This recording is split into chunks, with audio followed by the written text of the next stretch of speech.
we're back. It's the Community Rip Live. It's your guys, GP, Nick, myself. Happy Wednesday, boys. It's always a pleasure to be here on the Community Rip Live.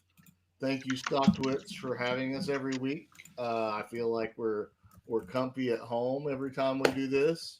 And before we go any further, shout out to Granite Shares for Stocktoberfest. If you're not in Stocktoberfest, we're going to miss you. The three of us are going to be there. You can get tickets. They're still available. Look at one of our profiles and you'll see your way to do it.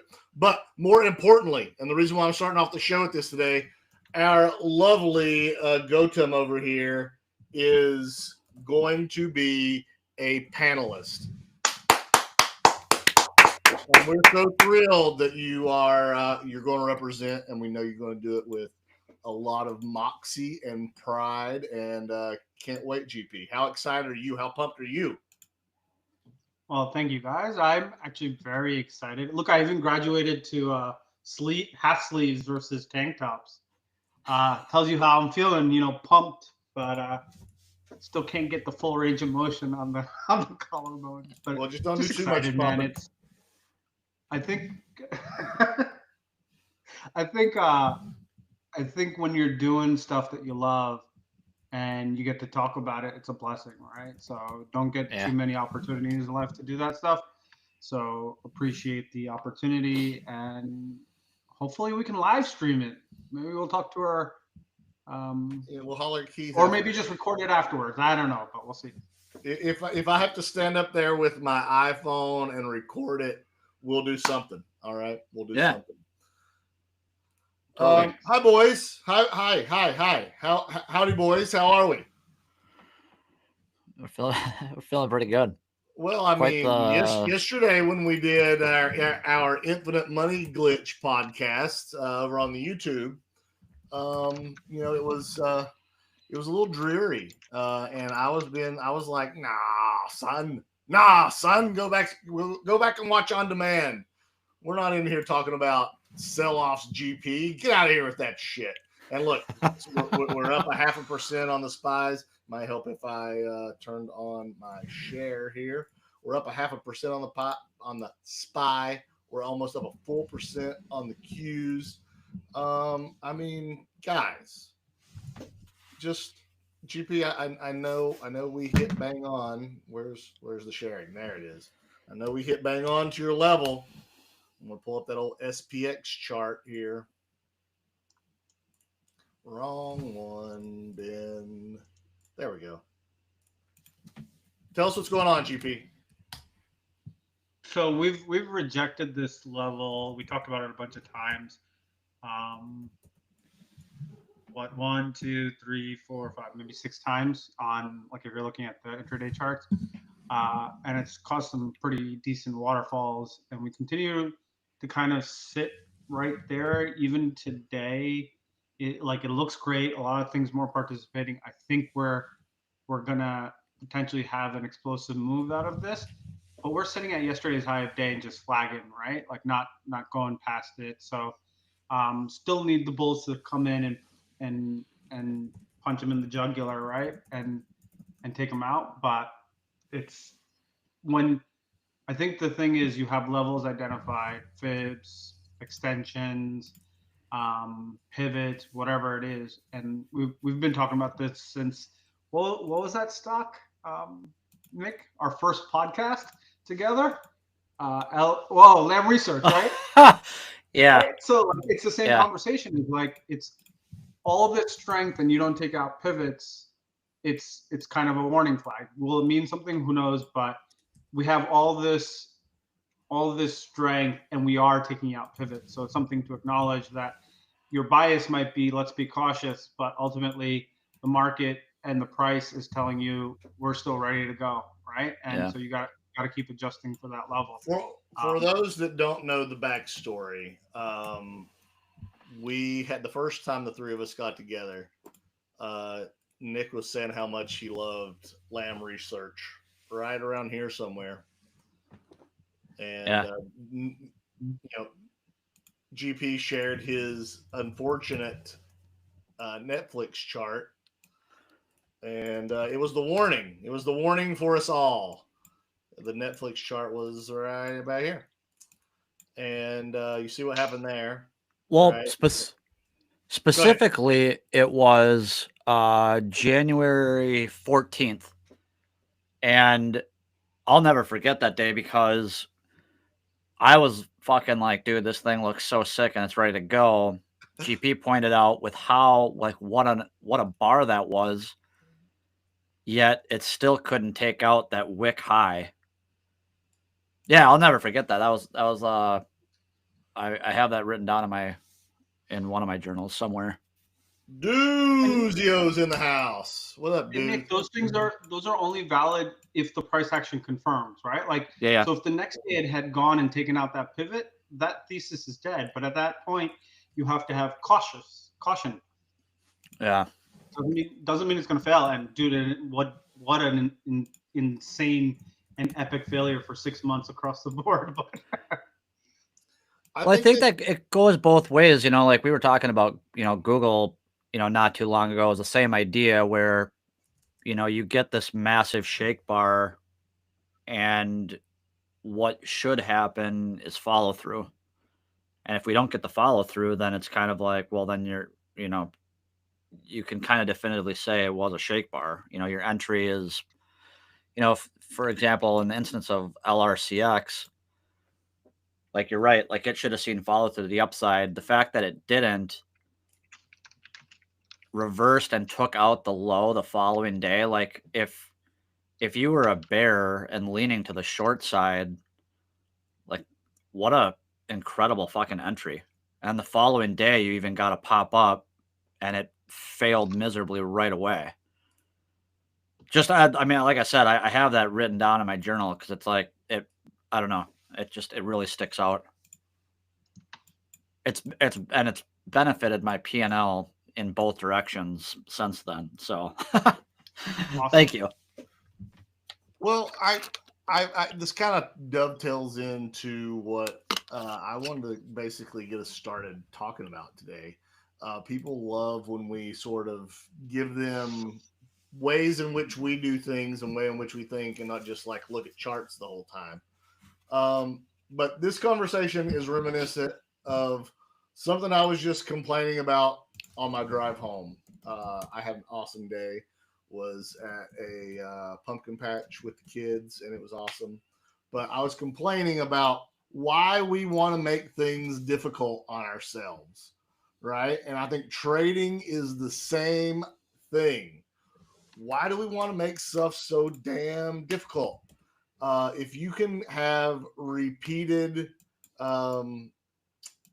outcomes, why don't you want to keep replicating that, right? And I look at what's been happening in the market, and we'll pull the cues back up. But basically, since this beach ball popped up above water, like, yes, it's been easy. I mean, and the market isn't usually this easy, but the signs have all been there, right? And why do you want to go and cock it up by all of a sudden, well, I'm going to enter in short now, right? Like, the trend is still up until it's not. Nick? Yeah, 100%. So I think how do you guys sort of process, am I overthinking this? Am I looking too deep into this? Is the simplest answer usually the best? Or sort of how do you decipher that internal tug of war that you have in your mind? I mean, get out of the idea that you have got to be all in, all out, all the time. Like, let's just say yesterday, I didn't particularly like that the IWM kind of closed weak and back in the range. Let's just say I was trading IWM and I'm in an existing winner. The only thing it's really telling you to do is at least peace out. Like, if you're riding a winner, there's nothing wrong with selling, taking 20% off, 50% off, whatever the number may be. If you get the continuation, you sold a little bit on the ride up. if you get the continuation and need to sell more, you've got the opportunity to sell more. In the event that the trend continues, exactly what we're talking about, you didn't take it all off the table and you can just as easily buy it back. I think the idea of when you were talking about TA and technical analysis, if what doesn't, if what happens is not what should have happened, that is telling you something. So again, like IWM, right? IWM closed back within the kind of within that range. What really should have happened is it should have flushed and continue. If it was really going to revert back into the range, low end of the range, whatever, it should have seen follow through, and it obviously we didn't. So, yeah, to your point, it's telling you like the trend's up. We're all gas, no brakes, and I'm not saying that things are always this easy to the upside, because they're not. Right? Like we've all experienced issues and timing in the market where this doesn't happen. But at the same time, until it's broke, why do you go away from it, GP?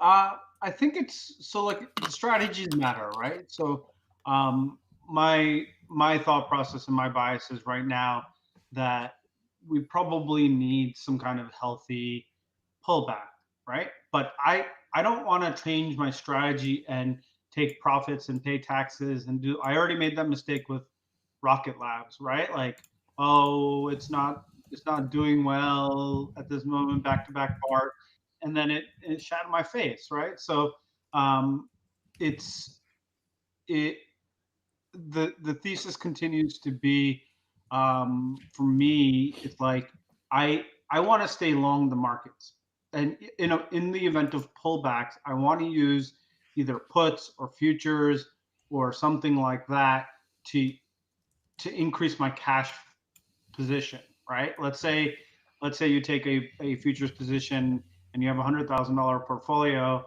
and it adds another $10,000 in shorts, right? In that short term, that's $10,000 you have now to deploy once the pullback's over.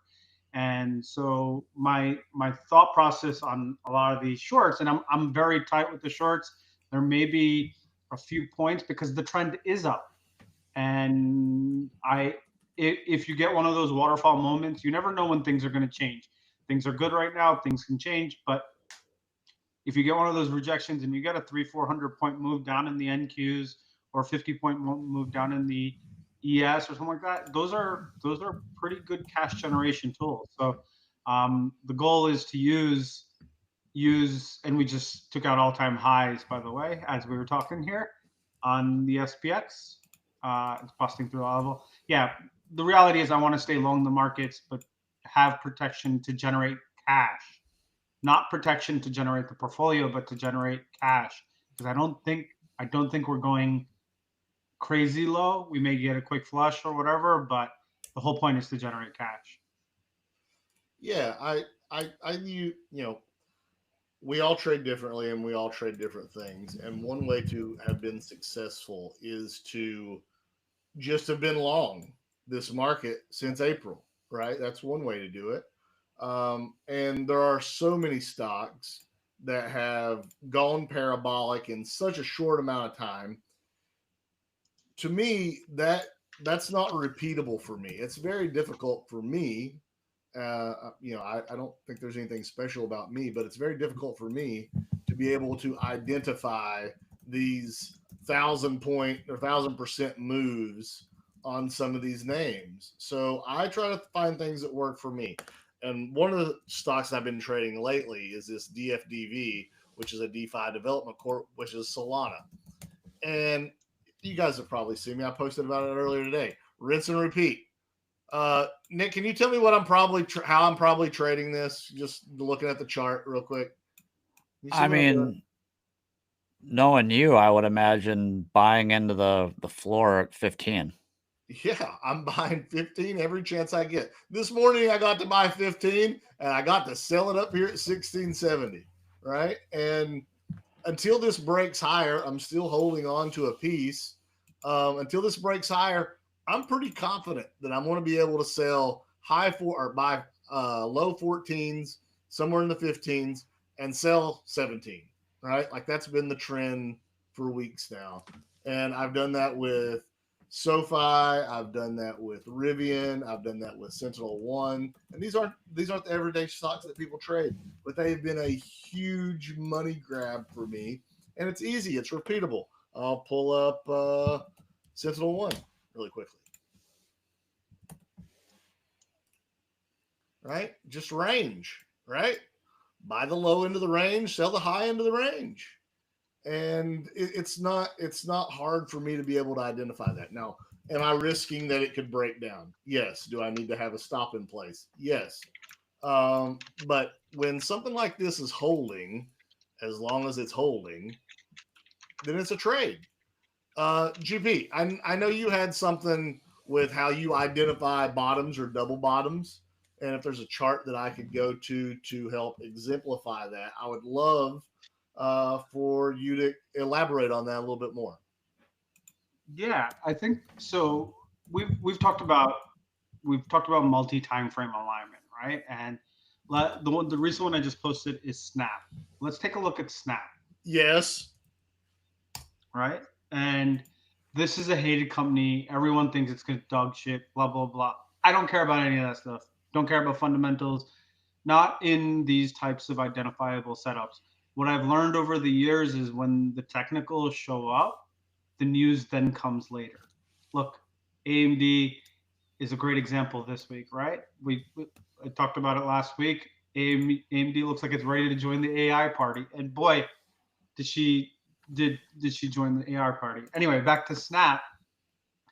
You're looking at this like you're on a weekly here, right? Go to the month. Weekly is like this double bottom setup within this massive quarterly double bottom, right? So it made new lows in 2022, came back and made even lower lows, tried to break lower, bulls stepped in and reversed it higher. And did they not only reverse it higher, they did it higher on volume, right? Like on heavy volume. And so from here, go from the weekly, which is an inverse head and shoulders as well, right? And now you go to the monthly, you're seeing that, okay, that what I just talked about is represented in that candle near perfectly. That's what an inverted hammer is, right? Inverted hammer is bulls tried to push, bears took over, and the bulls ultimately won, right? So this, I can be more technical, but just to simplify it more, it's like we broke it in the prior month. This month, the next month, we came in and tried to break it lower. Bulls said, nope, no, I'm not having any of that, and then they push it higher. But then the bear said, nah, I'm not having any of that, and they pushed it lower, which is what causes the wick. And ultimately, the bears came in at the end, or enough to say, no, this is mine now, right? And so that's your ignition conversation on what's going on here. And then you want to see follow through, right? If the bulls don't step up and follow through, it goes down, right? It breaks down.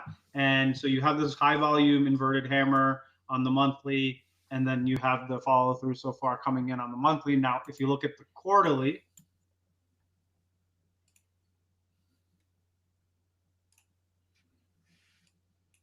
it's very, very similar on the quarterly, right? You have the COVID double bottom, it's coming in. That looks like selling volume, but that's what I like to call capitulation volume, right? Capitulation. What happens to capitulation? It happens on upside and downside moves, right? So you don't have enough sellers or you don't have enough buyers to go higher. That's what capitulation means. They're all done. They're exhausted. They're out of the game. So what do you have in Snap? You essentially have this massive volume bar. It's the highest in history. And so there's no more sellers left. That's the assumption. And then you need to see how the next quarter follows through. What does the next quarter do? It doesn't even open at the lows, right? It just starts. So these are how I like to identify bottoms in general. And I like, not to pat myself on the back, but we've caught a lot of double bottoms massively on the quarter over the last year. Wayfair, CRISPR, Oh my gosh, this is going to be one of them. There's so many that we've caught over the years on these double bottoms that once you get more used to them, do they all work? No, I'm not saying that, but your probability of these working increases. That's all I got. Nick, add to that, or take it in your own direction. Yeah, sure. I was gonna say the other way to play the double bottom too is God, I can't remember if it was actually O'Neill or if it was God, who was that other guy? I can't remember his name, but they talk about the patterns are called a Livermore shake, where you have kind of the double bottom setting up. Price kind of spikes that low, takes out the low, but then your entry is on the reclaim of that pivot low. So like, Snap, for instance, you didn't quite get it. I'm just bringing it up as an example. So like, let's say after you have that wide range red bar there on Snap, like it really puked to like, let's say $6 or something, 620, and then ripped higher. You see the big tail there. So then your entry is kind of like when price reclaims that 7. Ultimately, then the double bottom confirms through the W or the pivot high. So like, Snap here would confirm the double bottom through 950. So maybe $10, whatever that kind of pivot high is there. So you could like pretty much tell yourself, I mean, it's the way you talk, the way that you keep yourself in the trade, because you're telling yourself, like, let's say you throw on a starter or an entry position on the idea that this is a double bottom forming. You're telling yourself, fuck, like this trade hasn't even started yet. That means I have an opportunity here. I could probably leg in through what is the yellow? Is that the 200 day or the 50? So you've got a kind of a pivot high there. I'd consider that kind of a cheater pivot where you could leg in through that high, and then ultimately when it confirms through $10, and by that time you've either legged in, doubled or tripled the size of your position, and now you're probably sitting with a relatively low cost basis because the trade's obviously working in your favor if you're continuing to leg in. What is it, 10 to 7? So you got your measured move back up to 13. At that point, it fucking gets to 13. Now the thing almost looks like it's going to go stage 2. It's kind of a weird looking stage 1 base because you've got those two kind of big end of 2023, early 2024. But if you were to have like a trend line right across at like 12 or $13 and kind of disregarded that kind of, you could just consider that a breakout failure, right? Like price tried to kind of climb, it got smacked back into the range, climbed out again, got smacked right back down into the range. You could argue that stage 2, really starts through that 1250, 13. Now, holy shit, you're in like a pretty sizable position. Whether you wanted to take some off the table as it pushed into the upper end of that range because the measured move from the double bottom puts you there, or you're holding for the bigger fucking swing when this thing goes stage 2. And it's like, now you're thinking more like a money manager and building a position within this base, all based on just the double bottom pattern that it's kind of creating right there. So I don't know. That's just kind of how I would be thinking about it. If I was, looking for a longer term trade. And I don't want to make it sound like investing and growing your money is so easy that you just throw money at anything and it works. That's not what I'm implying at all. Mm-hmm.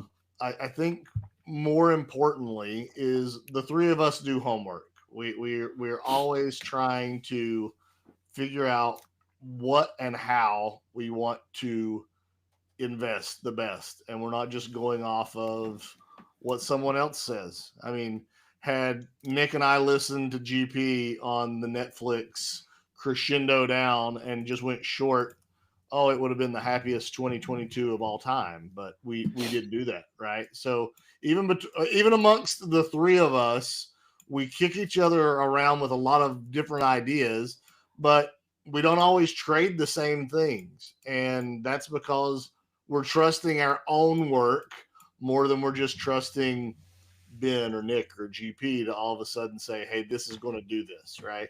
And we're not trusting whoever we just see on Stocktwits. So of course, do your own homework.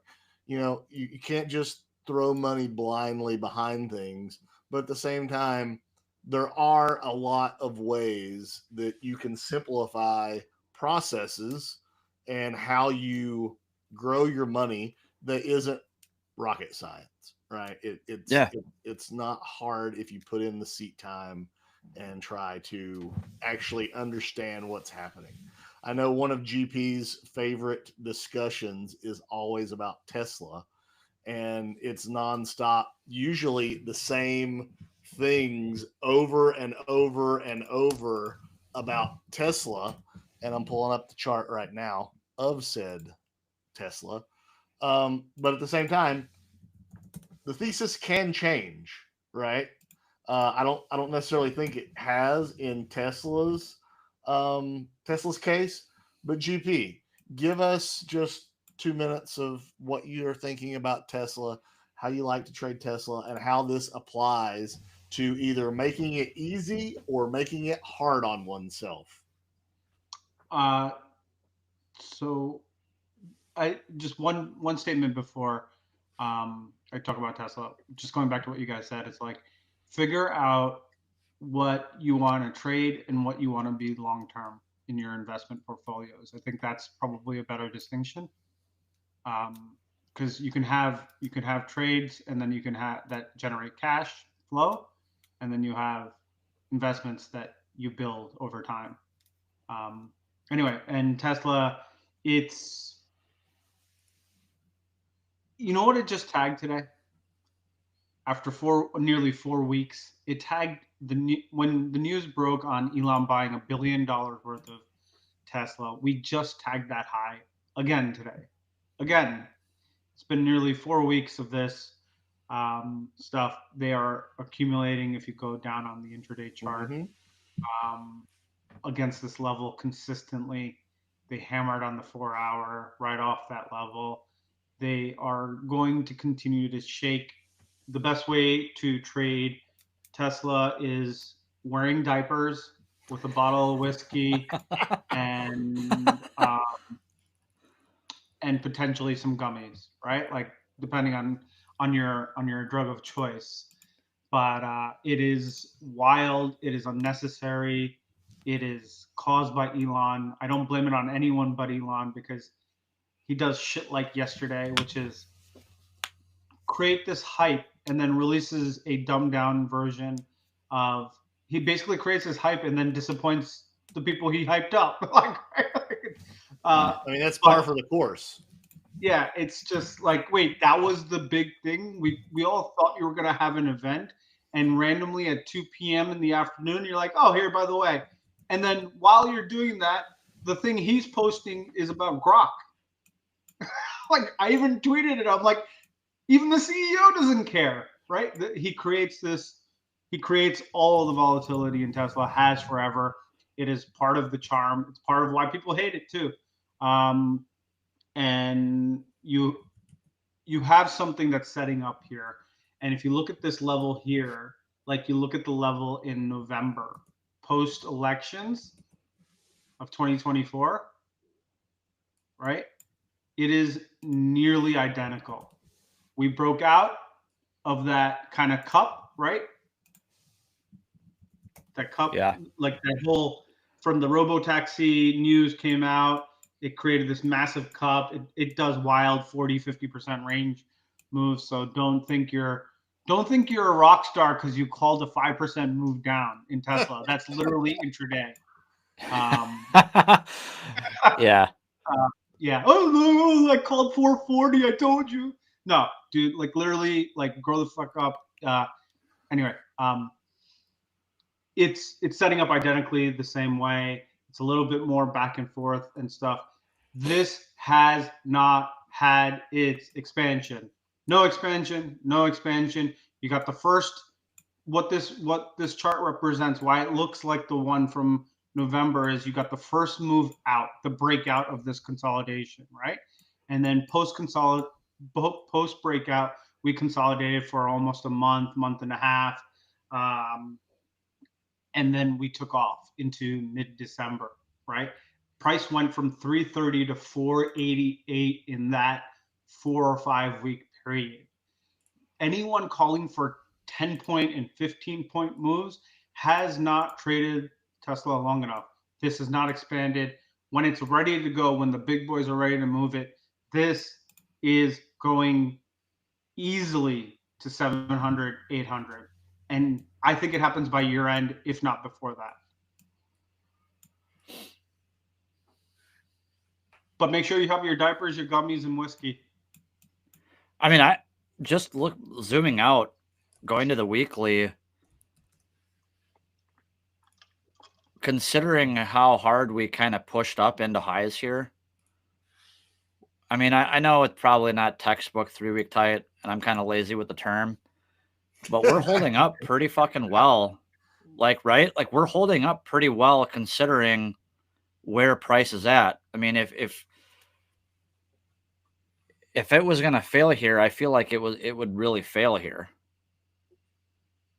Yeah, if it fails, which it's going to be hard to fail considering the amount of good stuff they have not even priced in, right? Their earnings are going to be stellar this quarter.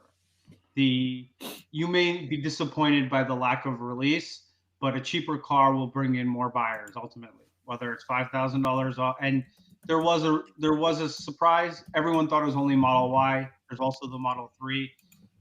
So incrementally, it will bring in more buyers. You have Jensen today telling you all you need to know about. You can hate Elon. A lot of people hate Elon. I understand. There is no doubt in my mind why people hate him or not. But what you can't take away from him, you probably can because you're a hater, but what you can't take away from him is his ability to create products that people want. Right? This was a space. Yeah. EVs were not a thing before Tesla came along. Do you remember the Honda Insight? Anyone remember the Honda Insight? Wasn't there like a Nissan Leaf and something too? Wasn't there like a few they were all anyway. Yeah. And Nissan Leaf has its own market. It's sub $20,000 market. So you'll find a lot of people buying in that market because that's what people can afford, right? But who else was going to pay $50,000, $60,000, $70,000 for an electric car, right? That's the market that I'm talking about. That's a market that anyway.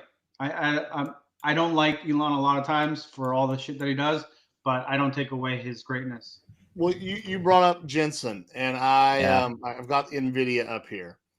I thought it was increasingly interesting and increasing my own conviction into what I've been doing over the past few months in my own portfolio.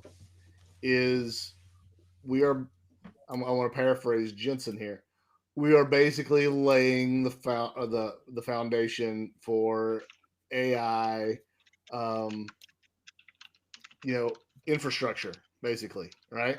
And I know that there's been a lot of people making fun of the infinite money glitch, which is, OpenAI is paying Oracle, who is paying Nvidia, who is paying OpenAI, right? And that just sort of circle of money. I know a lot of people are making fun of that, and you can go online and find all kinds of diagrams how the way the money's just rotating around these few companies is sort of incestuous. Whether it's CoreWeave, whether it's AMD now, right? Microsoft, Amazon, Meta, like Apple, right? Like it's basically 15 to 20 different companies just sort of rotating money. But Jensen's absolutely right.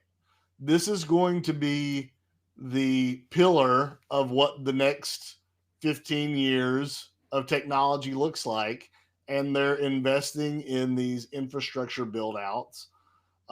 So yeah, stocks may be an all-time high. And one of the dirtiest words on Wall Street is an investment year, right? That seems to get a sell-off. And we could be right. This could be a huge bubble that is being created. But if it's a huge bubble, the bubble's maybe this big as opposed to this big. is what I'm saying based off of what Jensen said this morning on CNBC. I think that's, And one thing I love about technical analysis is like you'll see somebody, I'm not going to name any names, but you'll see somebody tweet something and they'll be like, oh my God, such and such is getting fucking smoked today, or looks like shit, or oh my God, we're so extended, or whatever the verbiage may be, right? And then you look at the chart and you're like, what in the F are you talking about? Like, where we been, where we going? If you just look at like a weekly chart, I mean, it honestly just looks like we're stair stepping. Like, yeah, sure, it does kind of look extended-ish. But we're still riding the 10-week. It's not like we're literally going straight vertical. It's just a melt. So like I struggle with like terms like extended or whatever when like we're melting versus going kind of parabolic. Sure, some like individual names might be, but it has a flip side too. It's like, somebody calls out such and such. It's like, oh my God, this looks like shit. And then you look at the chart, you're like, it literally gapped down to where it was like 2 days ago or like a week ago. It literally just retested a prior breakout. Like, it doesn't look that bad. I don't know. I think having a real solid, I don't want to say understanding or even knowledge base, but like your idea of technical analysis and how you look at the charts. Like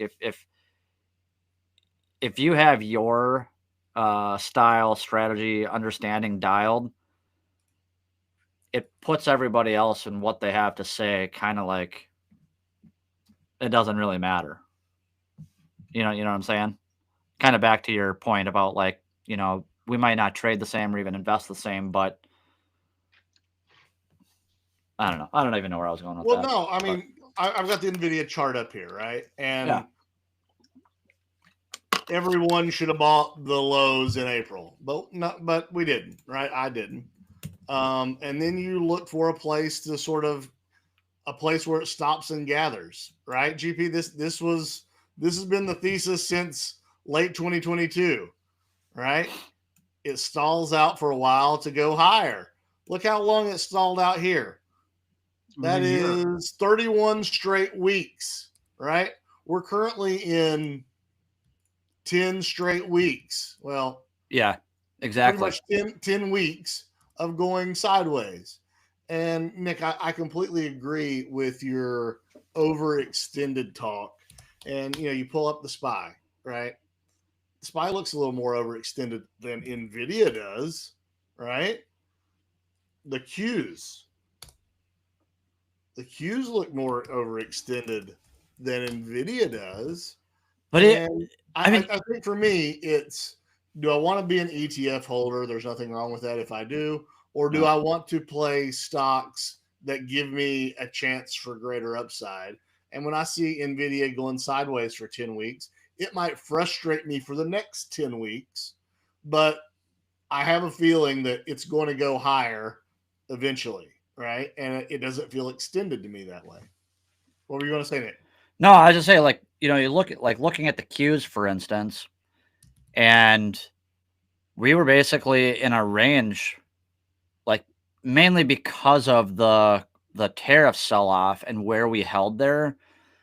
You could argue that we were literally in a range for the entirety of the year of 2024 into 2025. Yep. And we only broke out like 2 months ago. Yep. A month ago, or 2 months ago, whatever.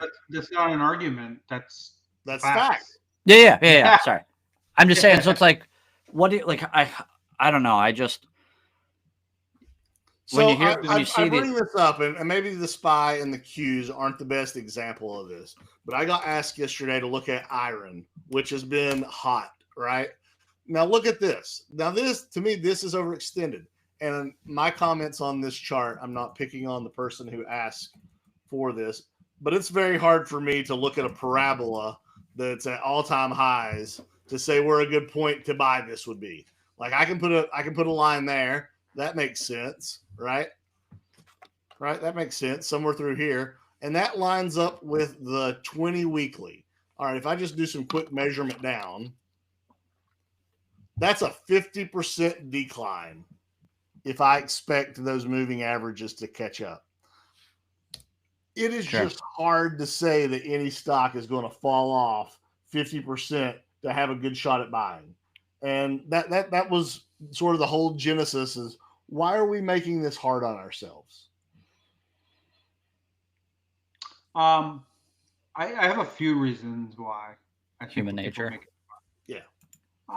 People want to be right? Like I called the top, I called the bottom, all that stuff. We called the bottom. We talk about it, right? It was something that was of pride in April. Like we literally called it on the day, or whatever that it was on our podcast and we talked about it. We all want to be right. Ultimately, it feels good. It's an ego stroke. And like if you short it 10 times and the 10th time it works, you're going to feel like a rock star. But the 9 times you're sitting in the corner crying yourself into a misery. And so I think it is human nature, as you said, Nick. Ultimately, I think people just are who they are. And it's the people who can diverge their personalities from their investments that tend to succeed for a longer periods of times, or the people who just ignore their investments. They buy something and won't look at it for 30 years or something like that. But it's the same thought process, right? Like I'm not going to let my personality touch my investments. So I'm just going to buy and never look at it. So people get emotional, right? Like, look, man, it happens to all of us. I'm not immune. I don't think any of us are immune to what happens. Losing money is not a fun day for anyone. Yes, I think it's one of them things. And the one thing I remember when I first started is I didn't understand the trickery, the fuckery, the what. I was like, oh, they upgraded. That means they're bullish and they should go. And it's like, no, these cycles are designed contrarian, right? Like, when you have everyone participating, there's no one else buying, so you should be selling. When everyone's selling, there's no one buying, so you should be buying. Those are the moments. It's quite contrarian to your general way of thinking. So I don't think we can. It's hard for people to think contrarian. It's like, oh no, it's in a downtrend. It reminds me of the argument we spent from I think May 2022 to about October. Months. Yeah, months. We're in a downtrend. We're in a downtrend. Now we're sideways. You and me were going back and forth. We're sideways, right? Well, the thing for us is it was a time frame argument, right? Like I'm saying, if you look here to where we're at, we're in a downtrend. And you would say, well, if you look here to here, we're sideways. Both things can be true, right? I think specific to making it hard on ourselves, though, is like yesterday during the show, right? On YouTube, we were seeing the market sell off a little bit yesterday. And I have a friend who was watching the show and he was texting me. He's like, oh, here comes the rug pull. Oh, here comes the rug pull. And I just texted him back, well, then buy puts, pussy. And you know what happened this morning? He got his shorts burnt off because he was in puts and that's kind of the genesis of, why make it hard on ourselves? We don't have to do that. We don't have to do that. It's like, of course you would love to pick the exact top to start shorting, but good luck picking the exact top. Good luck picking the exact bottom, right? GP, I think what you were saying about Snap was it wasn't more about that specific exact day that it bottomed, but it was over the course of a monthly and a quarterly chart that you picked out your bottom, right? Yeah. I'm not rushing into it. I'm like, so when things are broken, technically they take a really long time to break. Change. Look, we're experiencing it in Nike. We're experiencing it in Starbucks. We're experiencing it in the trade desk. You're experiencing. Someone asked in the chat, Unity, right? Unity double bottom quarterly breakout move, and then it just went nonstop right into the top part of the stage base breakout, and then it failed, and everyone's like, "Oh my gosh, there it fails."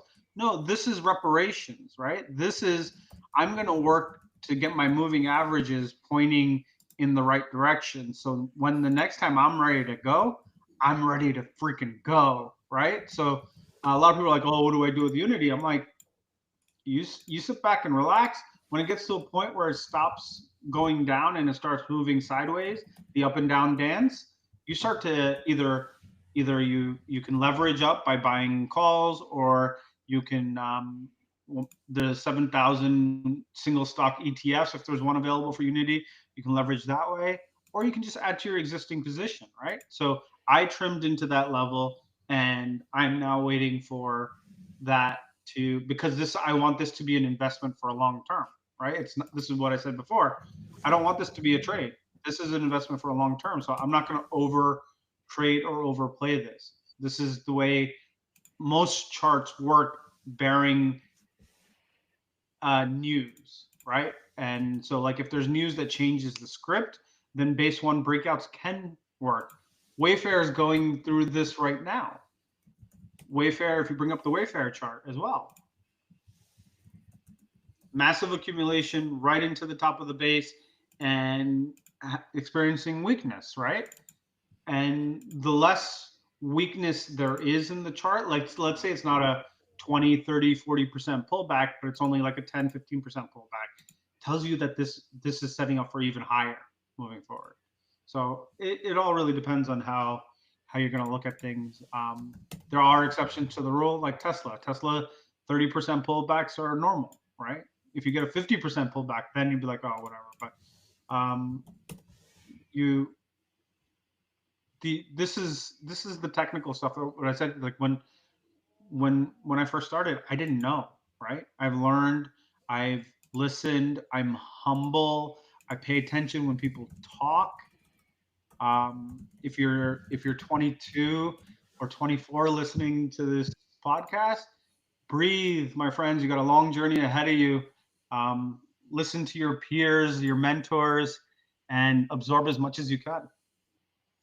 Well, and if you're that young, you have an eternity in front of you. I know it goes by quickly, but at the same time, you don't have to hit every 1,000% winner every day to make a big deal when you're 40 or 50 years old, when you're in your 20s, right?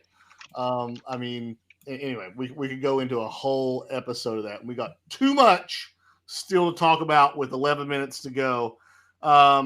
We had one last thing on this whole making it easy and bottoms and tops. And Nick, I think you wanted to touch on drugs and what a potential rate cut could look like. Yeah, drugs have been flying. And I think if you're looking at the XBI in particular, it looks like it's going stage 2. So again, in the extended argument, it does look kind of extended because it's gone pretty much. I mean, since it kind of bottomed out, it's pretty much ripped to the top end of the range, which, sometimes when we go stage 2, we don't necessarily get that pause. What I would be looking for is, price to continue, and then maybe wait for that 200-day to really curl up, price kind of roll or pause, and maybe retest kind of where we're at right now. So if we got kind of a pullback into this 100, but in the spirit of making it easy,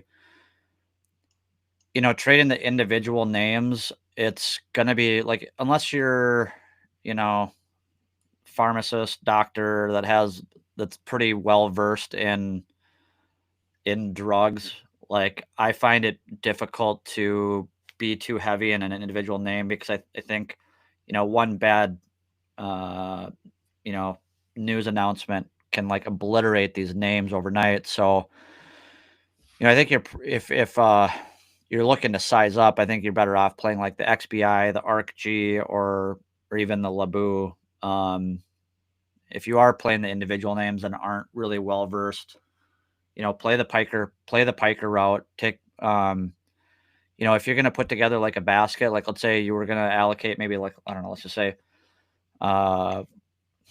whatever percent of your portfolio, like broaden it out, like throw on a piker size and once one starts working, then throw cash at another one, rather than, wrecking your cost basis. And then all of a sudden you might have like a basket of, let's say, 5 to 8 names. They might not be all sized up, but if they're all moving in the right direction, you're just kind of compounding that basket, as opposed to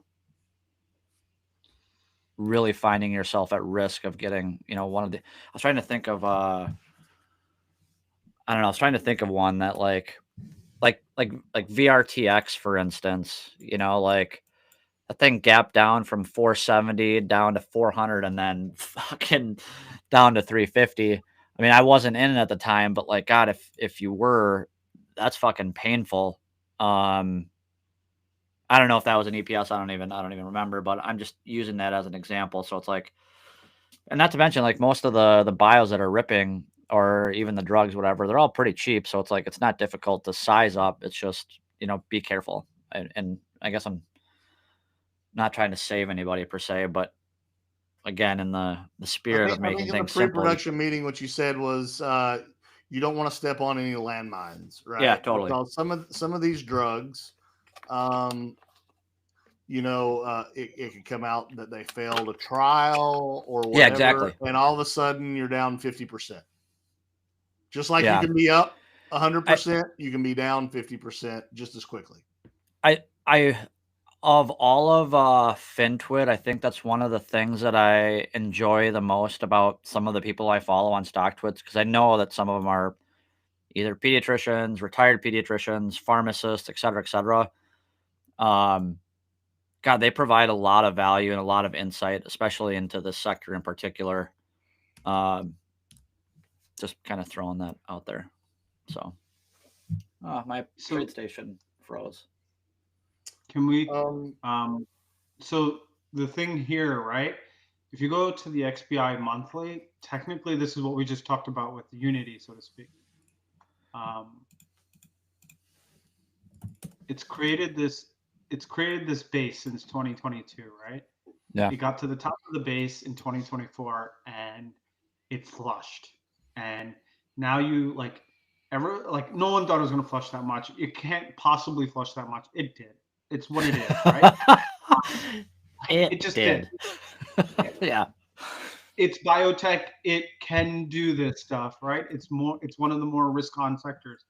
But now what you see here is it's now ready for stage 2.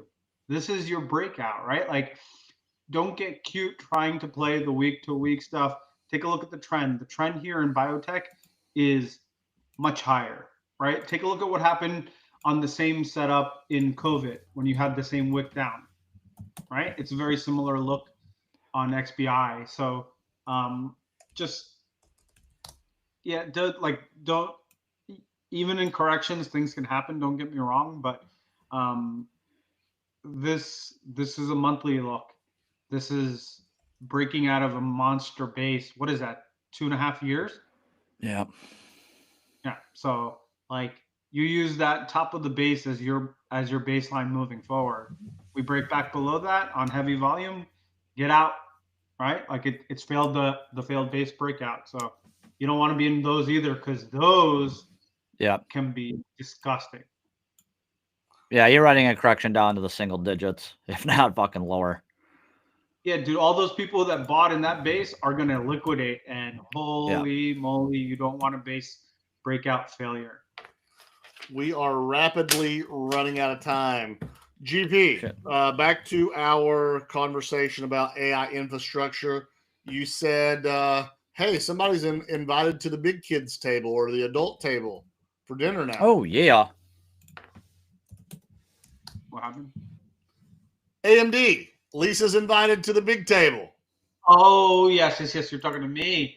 Well, so we're just chatting about this. Like, Jensen can finally acknowledge Lisa as a family member in his group of stuff. She can actually finally join the family gatherings, and she's not a disgrace to the family anymore. She's ready to go. And when you have family support, as all of us really know on this chat, family support is really, really important. 100%. The sky is the limit. That's it. Plus, That's it. who's sitting at her table? The godfather of all of this stuff. He is got your back. He's got Lisa's back. He's got everything. But now he can actually formally do it in person. AAXAA, we love having you here with us. Let's take a quick look at gold looking toppy. I'm not calling any tops. Yeah, I mean that's pretty extended. If I do my same rationale, that's only 12% from the, what is that, the 20 weekly. So nothing crazy, but yeah, it's run a long way. I don't know. I don't have much more to say about gold other than we said to buy the breakout way back here. So yep. I don't know. So, I'm not playing tops and bottoms here. I'll give you a technical look on gold. Do the fib extensions, not you, Ben. I'll share the chart later once we're off the podcast. Do the technical extensions on gold futures or gold or whatever you want to do, from the lows of the whole move to the highs, and then the extension. 39.93 was the 161.8 extension. We just busted through it. It's possible that we're busting through it and then reverse lower, and it could be toppy. But if it's not, and it's part of a bigger move, especially with what's happening in Japan, the 261 extension is at $5,815. Please, if you're going to short, keep tight stops.